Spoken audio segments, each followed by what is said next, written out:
Well, this one's going to be a hard one. Video number 5, homeschooling high school. But the good news is it'll probably be the shortest video I have because it is a hard one. Disclaimer, once again, I'm not here to promote homeschooling versus public schooling.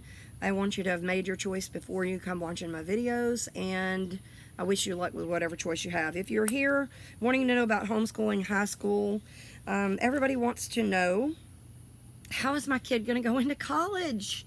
If they're homeschooled, how are they going to get a diploma? Okay? How are you going to do transcripts and all of that? Okay, the basic thing you need to know, homeschooling in the state of Texas is a private school.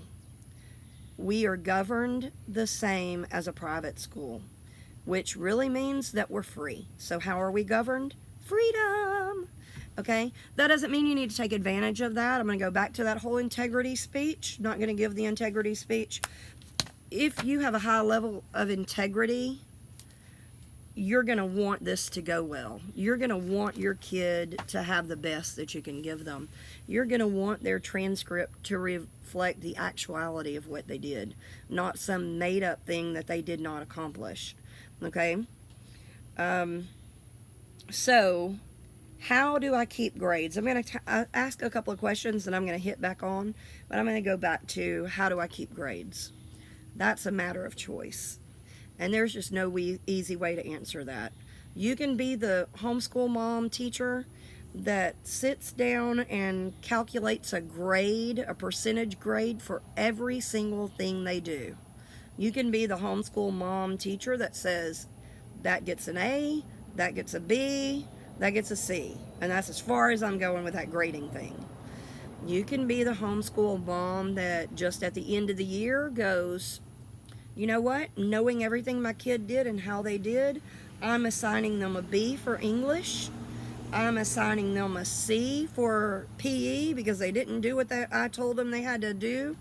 You know, they didn't bleed while they were sweating. You know, I got this. I can give them whatever I want, kind of thing.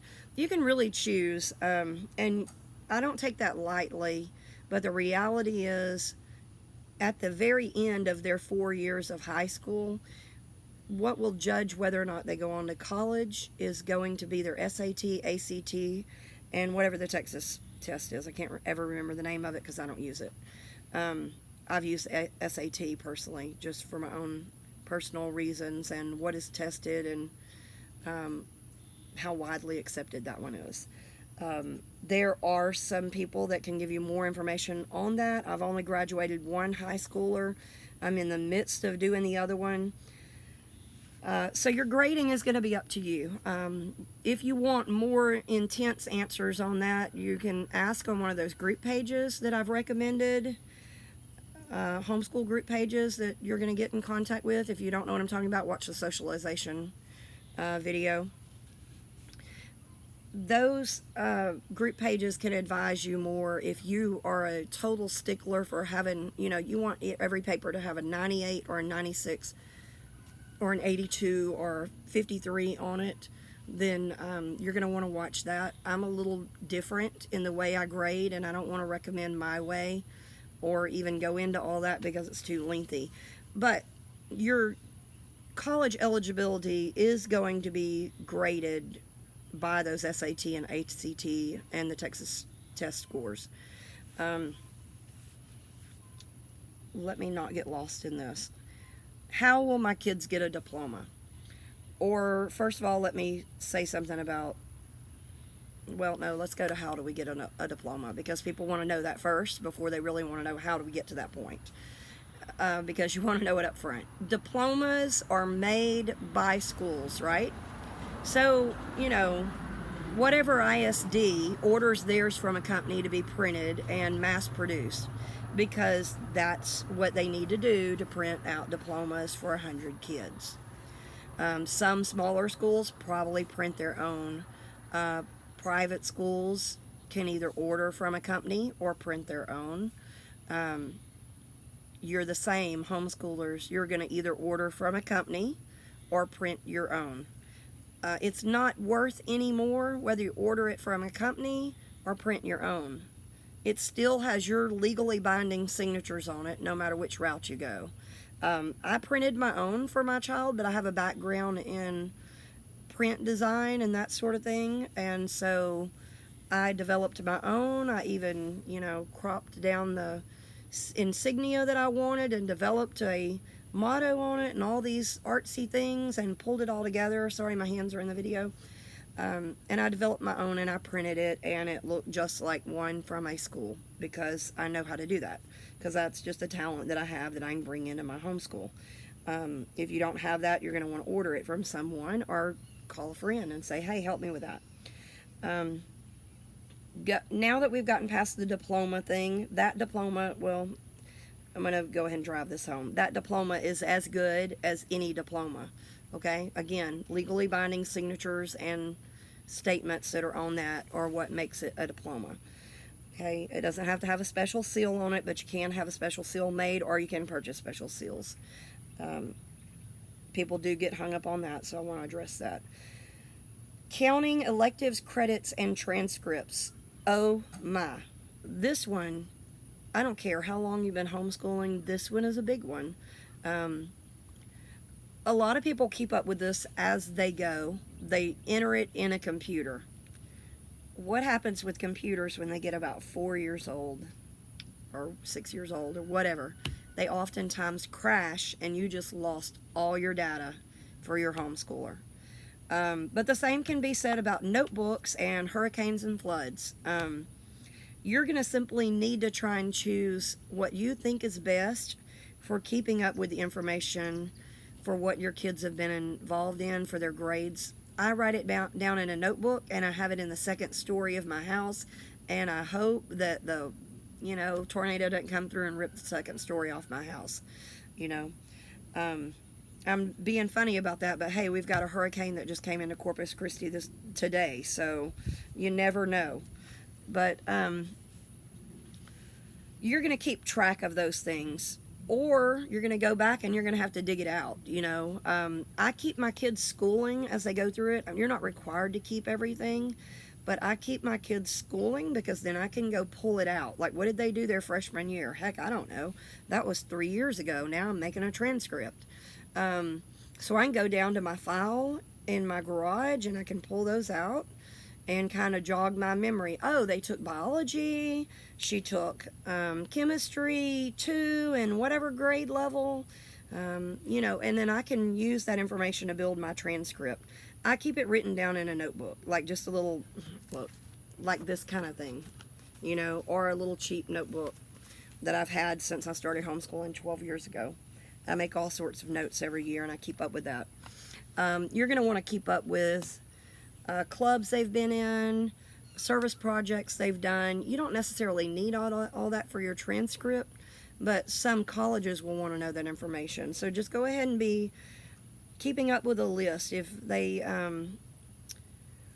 I'll give an example of my kids did choir all throughout their homeschooling. So we counted it each year as half a choir credit. Even though they did it all year long, they only did it every 2 weeks or whatever. I can't remember. Maybe it was every 2 weeks or every, once a week or whatever. But I only gave them half a credit each year for choir, just because that was, to me, what fell back on integrity. I'm not going to give them a full 1 year credit for something that they did part-time. They did do choir at home. They sang, that sort of thing. They practiced their music, that sort of thing. They took photography at a co-op with a group of people. Amazing photography class. You couldn't get any better. Didn't even cost us anything. I gave my daughter half a credit for on her transcript because that's what I felt like she deserved, because we weren't there every day. We didn't sit there 5 days a week doing a photography class. So she got half a credit. A lot of people will ask, what if my kid participates in, 10 different things? And seriously, homeschoolers do. A lot of times they'll do gardening, and they'll work on the car with mom and dad, or they'll help build shelves for the laundry room, or they'll help paint the room. Well, those are kind of home economic skills. You can kind of take those things and clump them into a category and call them life skills or home economics. I try to be very legit about what I label my kids' classes as. I don't want to make up anything. They're not getting ribbons for things they didn't totally absorb their life in. You know, if they don't know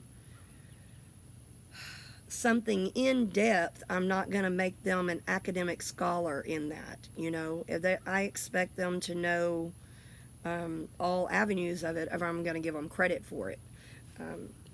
And people do that differently. We have the freedom to do that. But again, your accountability is going to come on SAT scores, ACT scores, and that Texas thing I got to look up and find out what that thing's called.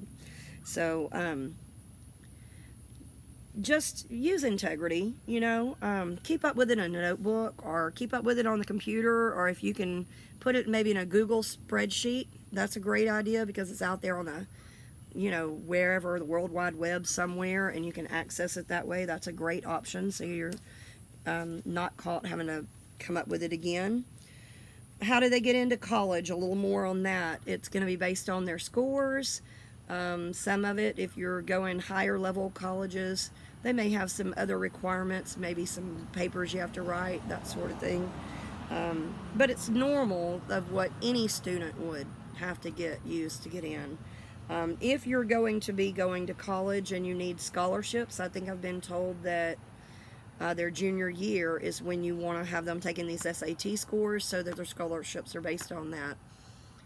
I'm not sure how completely true it is, because I haven't looked it up myself, but I do trust the source I got it from, that colleges for the coming year are waiving, and probably the next year also, probably this year and next year, are waiving the requirements for the SAT and ACT, etc. testing scores, because some people were not able to take them since those tests are done in group settings. So the colleges are allowing admittance when they haven't taken those tests. So that's an amazing thing. If you've got a child that has graduated this past year as a homeschooler and you happen to be watching this video, you can take advantage of that probably. The last question is, can I make up course credits? I think I said that already. You can make up anything you want, but it's a matter of integrity. And that's, you know, your child is either going to suffer or benefit from the choice you make. And so, yeah, we have the freedom to do that. You can make it up if you want to, but I don't advise you to. I advise you to, you know, give them legitimate things. My kids don't do PE like public school. They still get half a PE, the required amount of PE credits, because they do participate in things like kayaking on our pond, swimming, playing sports with their friends, being involved in dance classes, and yada yada yada, the list goes on. So they'd get their PE credit that is required for them, but I don't give them extra. Like, I don't give them 4 years of PE credit when, you know, that's not their thing. Like, if I had a child that got up and went jogging every morning and, you know, got into like marathon racing, heck yeah, I'd give them a credit for it, because they earned it. But if they didn't earn it, no, I'm just going to give them like their minimum that they need, and, you know, push them into some extra little activities that fulfill the requirement if I feel like they're not fulfilling that requirement, you know. So that's that. Hope that's helpful, and I'm sorry that I don't know how to make short videos. Thanks for listening.